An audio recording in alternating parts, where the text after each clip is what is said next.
আমাদের শরীর যত দ্রুত ময়লা হয় তার চাইতে দ্রুত ময়লা হয় আমাদের ব্রেন। যে কি কোন ভাই, ব্রেন ময়লা হয়। হ্যাঁ, এবং ব্রেন যদি ময়লা হয় তখন হয় কি, ডিপ্রেশন হয়, অ্যাংজাইটি হয়, ঠিকভাবে ঘুম আসে না। তা ব্রেনটা পরিষ্কার করার জন্য প্রত্যেকদিন 5 বার গোসল করার চাইতে উপকারী জিনিস নামাজের ব্যবস্থা আল্লাহ করছে। তার মানে নামাজ এটা ব্রেন পরিষ্কারের একটা সেরা বুদ্ধি।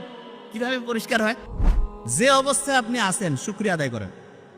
তো এইটা যখন আমি পড়লাম তখন মনে হলো আমরা যে সূরা ফাতিহা পড়ি, আলহামদুলিল্লাহ রাব্বিল আলামিন, আল্লাহ তুমি আমাকে যে অবস্থায় রাখছো ভালো রাখছো, এইটা হচ্ছে 1 নম্বর প্রয়োজনীয় এবং প্রত্যেক নামাজে প্রত্যেকবার শুরুতে বলতেছি এবং এইটা জীবনের জন্য 1 নম্বর দরকার।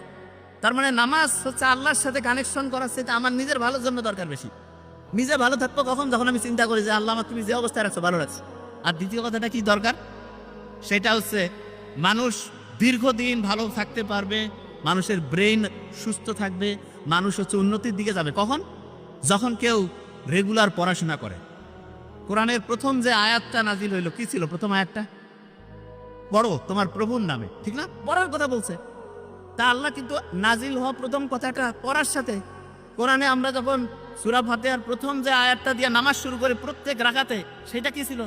প্রথম রাকাতে প্রত্যেকবারে বলতেছি সেটা কি? সেটা হচ্ছে শুকরিয়া জানাচ্ছি আল্লাহর কাছে।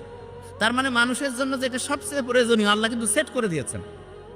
এখন দেখেন, অনেকেই বলে না যে আমি পড়ি কিন্তু আমার পড়া খেয়াল থাকে না, আছে না? স্টুডেন্টের এই সমস্যাটা বেশি তো। আচ্ছা, ছেলেদের মধ্যে বলবেন ঈদের নামাজ কারা কারা পড়েন? একটু হাত উঁচু করেন তো। বাকিরা পড়েন না?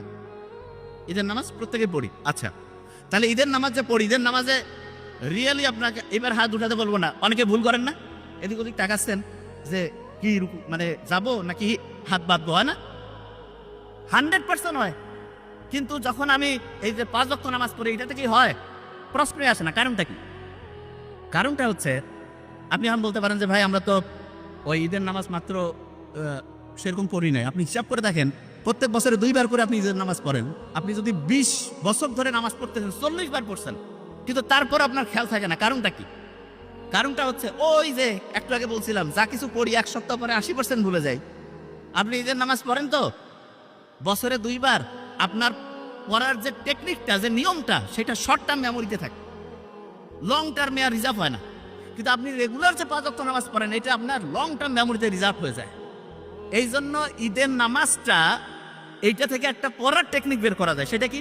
অনেক স্টুডেন্ট আছে বছরে একটা চ্যাপ্টার পড়লো, 6 মাস নাই, আর হঠাৎ করে বই থেকে প্রশ্ন করছে আর জিজ্ঞাসা করছে, উত্তর দিতে পারতেছে না। কেন পারে না? কারণ পড়াটা শর্ট টার্ম থেকে হারাই গেছে। লং টার্মে যদি পড়াটা রিজার্ভ করতে চাই, তাহলে যেটা করতে হবে সেটা হচ্ছে ভুলে যাওয়ার আগে রিভিশন দিতে হবে। আমরা যে নামাজ পড়ি প্রত্যেক দিন 5 ওয়াক্ত নামাজ